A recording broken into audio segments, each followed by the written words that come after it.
क्या आपको पता है कि सूरज की लाइट को अर्थ तक पहुंचने के लिए 8 मिनट और 20 सेकंड्स लगते हैं। यानी अगर अभी मान लो कि सूरज अचानक से गायब हो जाए तो पूरे 8 मिनट 20 सेकंड तक हमें पता भी नहीं चलेगा कि कुछ चेंज हुआ है, क्योंकि 8 मिनट 20 सेकंड्स तक इसकी लाइट हमें मिलती रहेगी। यानी जो भी आप सूरज देख रहे हो वो अभी का सूरज नहीं, बल्कि 8 मिनट 20 सेकंड पहले का सूरज है। इसका मतलब है कि हम 8 मिनट पास्ट में देख रहे हैं। अब हम में से कई लोग बोलेंगे कि 8 मिनट पास्ट से क्या होगा, काश मैं अपनी दादी जी या अपने किसी लव्ड वन को 100 साल पहले देख सकता था। तो क्या ये चीज पॉसिबल है? साइंटिस्ट ने एक ऐसी मशीन बनाई है जिससे हम 100 साल पहले तो क्या बल्कि 13.4 बिलियन साल पहले भी देख सकते हैं। और इस मशीन का नाम है हबल टेलीस्कोप। हुआ ये कि इंसानों को समझ आ गया था कि जितनी दूर से किसी भी ऑब्जेक्ट की लाइट आएगी, इसका मतलब है कि वो हमें उतना पास्ट के बारे में बताएगी। यानी अगर लाइट को हम तक पहुंचने के लिए 8 मिनट की जगह 13.4 बिलियन साल लग रहे हैं, तो इसका मतलब है कि हम देख सकते हैं कि 13.4 बिलियन साल पहले क्या हो रहा था। यस, हम पास्ट में झांक सकते हैं। इसीलिए साइंटिस्ट ने सोचा कि क्यों ना एक ऐसी दूरबीन बनाई जाए, यानी कि टेलीस्कोप बनाया जाए जो हमें यूनिवर्स के पास्ट में बताए। और इसीलिए 24 अप्रैल 1990 को उन्होंने हबल नाम का एक टेलीस्कोप लॉन्च किया। अब आप बोलेंगे कि हबल टेलीस्कोप ने हमें ऐसा क्या दिखाया था जो हमें पहले नहीं पता था। सबसे पहली चीज जो हमें पता चली थी कि यूनिवर्स में 100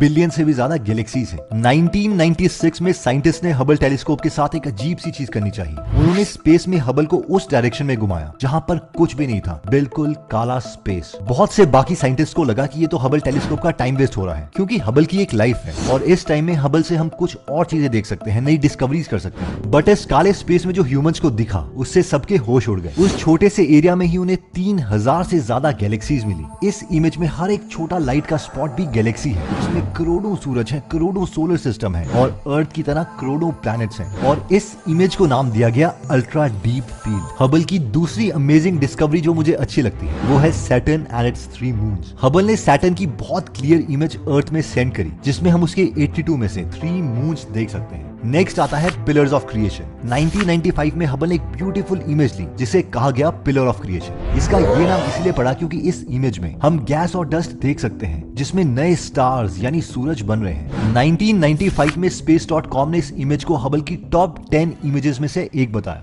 अब कई लोग समझ नहीं पाते इस इमेजेस की ब्यूटी, तो आइए इसे दूसरे तरीके से समझते हैं। जस्ट इमेजिन, ये लाइट्स हम तक पहुंची कैसे? 13.4 बिलियन साल पहले जब ये लाइट चलने लगी थी तब अर्थ बना भी नहीं था। इससे पहले कि ये लाइट हम तक पहुंचती हमारा अर्थ बना, उसमें हम ह्यूमंस आए, ह्यूमंस इंटेलिजेंट हुए और उन्होंने एक टेलीस्कोप बनाया और आज हम उसी टेलीस्कोप से उस लाइट को देख रहे हैं जो हमारे बनने से पहले आई थी। कई लोग इस बात से खुश हो जाते हैं और कई लोग डर जाते हैं, बट सच्चाई तो यही है कि जिस तरीके से हम मून को देख सकते हैं उसी तरीके से हम इन करोड़ों साल पुरानी गैलेक्सीज को भी देख सकते हैं इन टेलीस्कोप्स के जरिए। साइंटिस्ट इससे भी खुश नहीं थे, उन्हें स्पेस के बारे में और जानना था और चीजें डिस्कवर करनी थी। इसलिए उन्होंने हबल टेलीस्कोप से भी पावरफुल टेलीस्कोप बनाया और कुछ ही महीने पहले यानी 25 दिसंबर 2021 को इसे लॉन्च किया गया। और इस टेलीस्कोप का नाम है जेम्स वेब टेलीस्कोप, जिसको बनाने में $10 बिलियन लगे, यानी 75,000 करोड़ रुपए। जेम्स वेब टेलीस्कोप इंजीनियरिंग का एक मास्टरपीस है। ओके, तो जेम्स वेब टेलीस्कोप में 18 मिरर्स लगे हैं और इन मिरर्स के ऊपर गोल्ड यानी सोना चढ़ाया गया है। ये हबल टेलीस्कोप से इतना पावरफुल है, इसे समझने के लिए हम इमेजिन कर सकते हैं कि अगर अभी आप धरती से 65 मिलियन लाइट ईयर्स दूर होते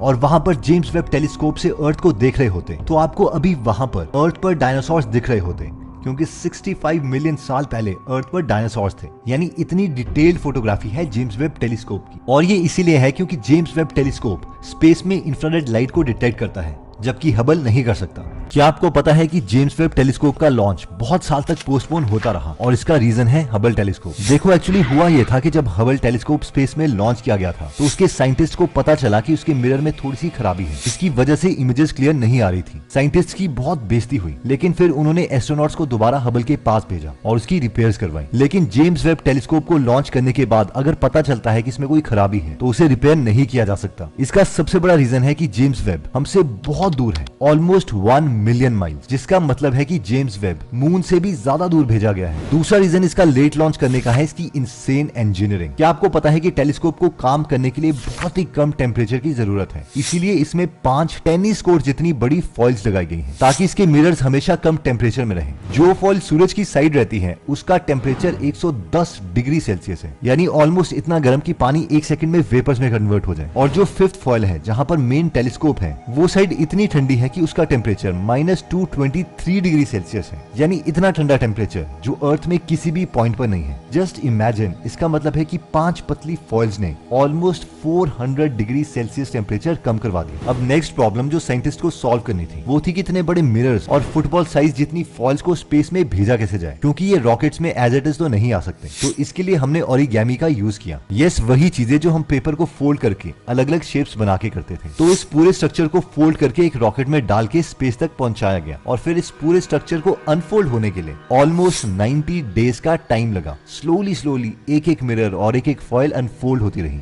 बहुत से लोगों के मन में सवाल ये आता है कि टेलीस्कोप्स को हम अर्थ में ही क्यों नहीं रखते बल्कि स्पेस में क्यों जाके भेजते हैं, और इसका रीजन है अर्थ का एनवायरनमेंट, हमारा एटमॉस्फेयर, जिसकी वजह से जो भी लाइट बाहर स्पेस में अर्थ से आती है वो डिस्टॉर्ट हो जाती है और हमें क्लियर इमेजेस नहीं मिलती। यानी अगर हमें प्लैनेट्स और गैलेक्सीज की अच्छी फोटोग्राफ लेनी है तो हमें टेलीस्कोप को अर्थ से बाहर ही रखना पड़ेगा। अभी तक जेम्स वेब टेलीस्कोप ने कोई इमेजेस नहीं सेंड करी है, लेकिन नासा के यूट्यूब चैनल में हम इन इमेजेस को देख पाएंगे जुलाई 12, 2022 को। अब हम में से बहुत से लोग सोच रहे होंगे कि वाओ, हम पास्ट में तो देख सकते हैं, लेकिन क्या हम एक्चुअल में पास्ट में जा भी सकते हैं? तो as of now the answer is no. हमें फिजिक्स की इक्वेशंस अलाउ नहीं करती कि हम पास्ट में जा सकते, लेकिन यस, हम फ्यूचर में जा सकते हैं। साइंटिस्ट के अकॉर्डिंग अगर हम अपनी टेक्नोलॉजी इंक्रीज कर लेते हैं तो 2 तरीके हैं फ्यूचर में जाने के लिए। पहला मेथड तो यह है कि अगर हम काफी स्पीड में अर्थ से बाहर निकल जाते हैं तो हमारे लिए टाइम स्लो मूव करेगा एज कम्पेयर टू हमारे रिलेटिव्स के लिए जो अर्थ में है। इसका मतलब है कि अगर हमारे लिए स्पेस में 10 साल गुजर रहे हैं तो हमारे रिलेटिव्स के लिए 100 साल गुजर जाएंगे। दूसरा मेथड जिससे हम फ्यूचर में जा सकते हैं वो ये है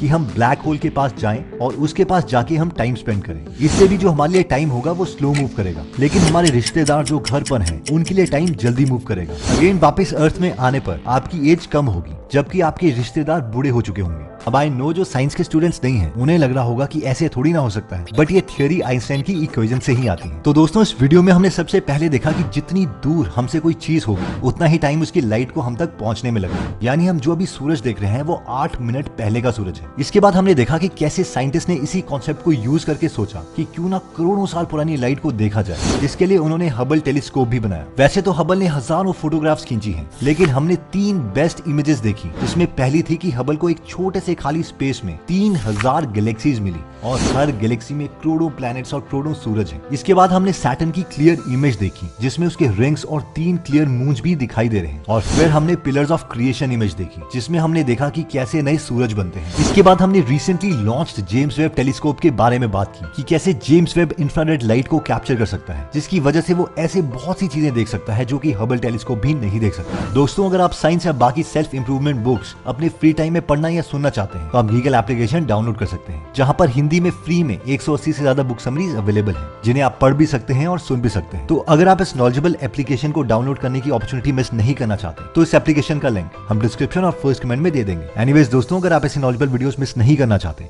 तो सब्सक्राइब करने के बाद बेल का बटन दबाना मत भूलिएगा। आप कमेंट करके ये भी बता सकते हैं कि आप नेक्स्ट वीडियो किस टॉपिक पर चाहते हैं।